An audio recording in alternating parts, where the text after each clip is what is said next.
जब ये दिव्य दृष्टि सूक्ष्म में जाती है तो फिर आगे का रास्ता खुल जाता है। फिर सांसों के ऊपर बैठ करके जीव सूक्ष्म और कारण शरीर से उन लोकों में पहुंचता है।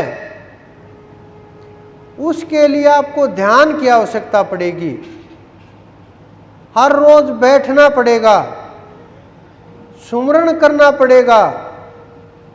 जिस प्रकार से आप घर को देखिए, हर रोज अगर आप साफ सफाई नहीं करेंगे, उसको देख रेख नहीं करेंगे,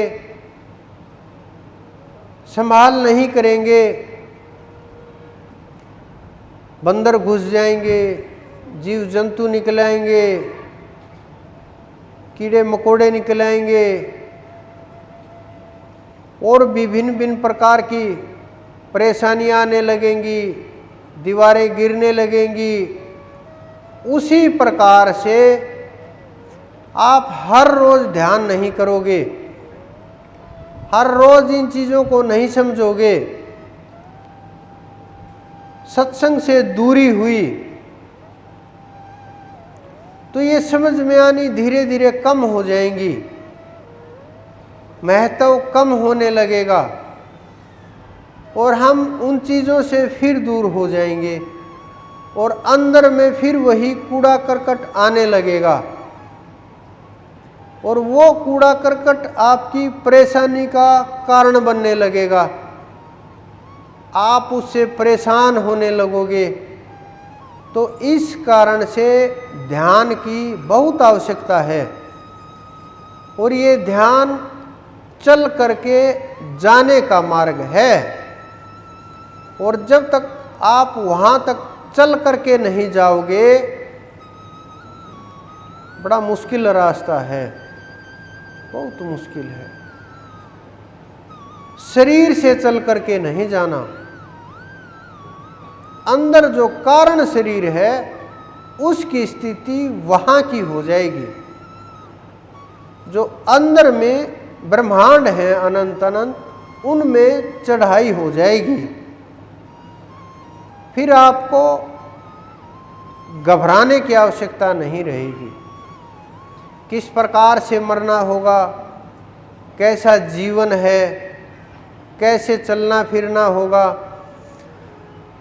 संत जो होते हैं वहाँ वस्त्रों का महत्व नहीं रहता कि वो किस प्रकार के वस्त्र धारण करते हैं, नहीं धारण करते, कैसे रहते हैं, कैसे नहीं रहते, क्या खाते हैं या नहीं खाते, वायु के सहारे रहते हैं, जल के ऊपर रहते हैं, फल के ऊपर रहते हैं, या इन सब का त्याग कर दिया है। वो आपकी अंदर की जो आत्मा होती है ना, उसमें रमण करने वाले लोग हैं।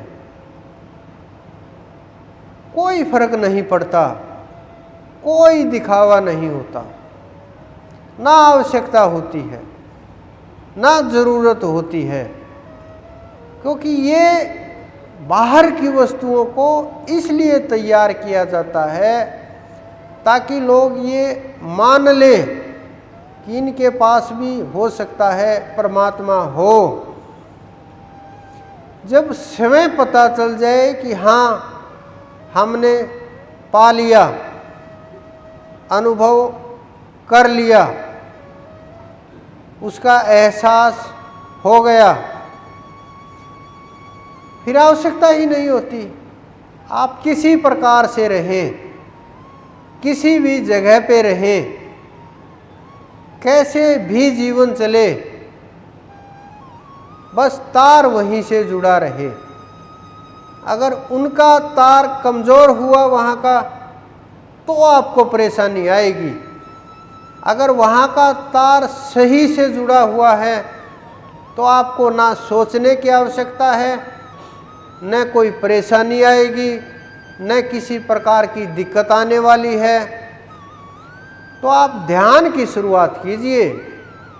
अगर आपने एक ये शुरुआत कर दी, ये जितने भी मैंने काम बोले हैं, चाहे ये चीज़ें आज आपको समझ आई हो ना आई हो, लेकिन ये काम जब आपके होंगे तो आपको ये सारी चीज़ों का जो जो शब्द मैंने बोले हैं, इन सब का अनुभव होगा निश्चित। कोई नहीं रोक सकता अगर आपने साधना की तो, क्योंकि मार्ग है ये, और मार्ग से गुजर करके जाना पड़ेगा। केवल बातों से काम नहीं होगा। तो आप लोग ध्यान करने के लिए प्रेम पैदा कीजिए अंदर में, सुमरण नीरस ना हो, हृदय में उत्साह हो कि मैं आज सुमरण करूंगा, मुझे सुमरण करना है। ये नहीं कि अब बैठना और पड़ेगा, मैं तो थक गया हूं, कि अब तो ये काम और करना है। काम मत मानो उसको सार समझो कि ये काम नहीं है। जिस प्रकार से कोई भी प्रेमी मिलते हैं, जिस प्रकार से जानवर भी मिलते हैं, वो जिस प्रकार से माताएं अपने बच्चों को दूध पिलाती हैं, वो काम नहीं मानती कि ये भी मेरा काम, ये नहीं मानती। वो ये समझती हैं कि हाँ ये तो चल ही रहा है, इसको आवश्यकता है और चल रहा है सब कुछ। ये प्रेम है, ये अंदर का भाव है। तो जब ये अंदर की वो करुणा उठेगी, अंदर का वो भाव उठेगा, क्योंकि ये वो रास्ता है जहां बिना किए कुछ शांति मिलती है, खुशी का अनुभव होता है, आंतरिक अनुभव होता है। लेकिन ये होगा बिना किए। बाकी जितने भी काम हैं, सब के सब काम करने से होंगे, कोई भी काम हो, लेकिन ये काम बिना किए होगा, ये काम ही नहीं है। परमात्मा का यंत्र बन जाओ। बहुत लोगों के अंदर विचार आए, क्योंकि मैं बार बार एक ही विषय को बोल रहा हूं कि परमात्मा का यंत्र कैसे बन सकते हैं। ये तो शरीर तो हमारा है।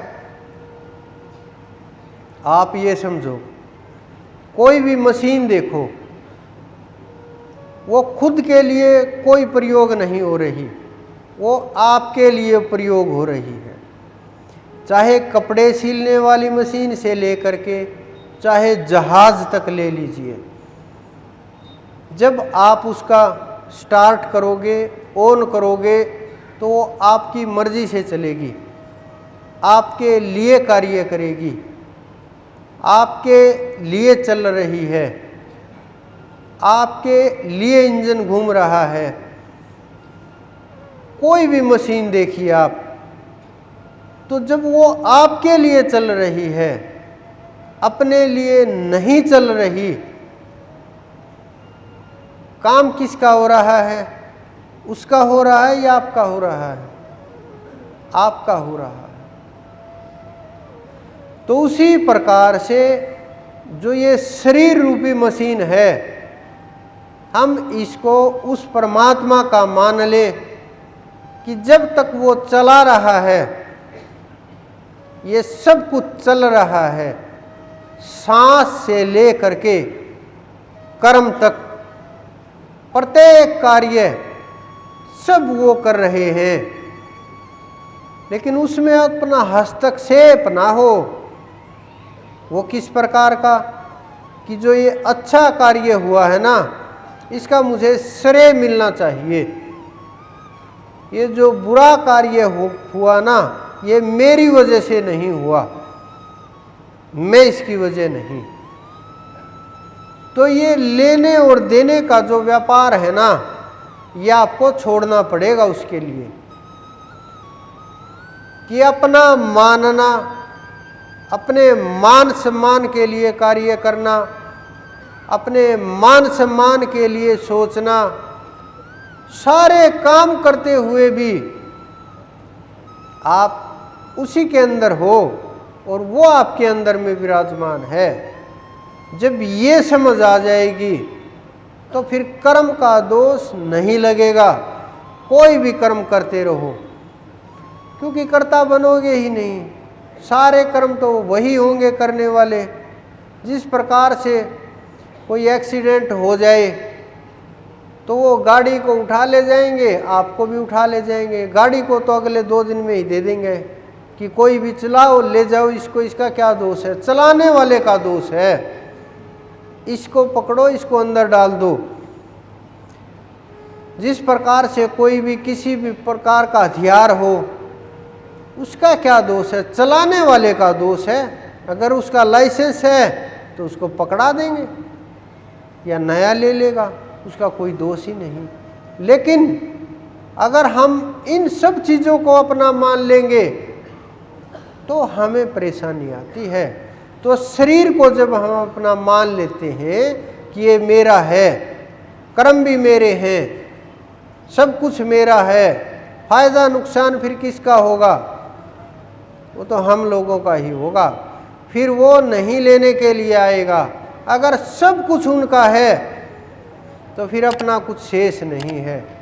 तो वो सब कुछ उनका उस स्थिति में होगा जब अपना कुछ भी शेष नहीं रहेगा। तो आप अंदर में प्रेम पैदा करो, इतना जोश पैदा करो कि हाँ, हम कर रहे हैं, लेकिन करने वाला परमात्मा है। हम तो मात्र उसके जैसा वो चला रहा है वैसे ही चल रहे हैं। तो इस प्रकार का जब विचार होंगे, ध्यान भी ठहरने लगेगा, मन भी रुकने लगेगा, विचार तो बदल ही जाएंगे। तो जो अगला जो सत्संग का प्रोग्राम होगा वो गुरु पूर्णिमा का है, जो वर्ष में एक बार आती है।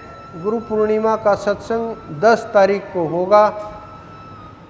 आप सबके अंदर विराजमान उस परमपिता परमेश्वर, मेरे गुरु, मेरे इष्ट को मेरा बार बार प्रणाम।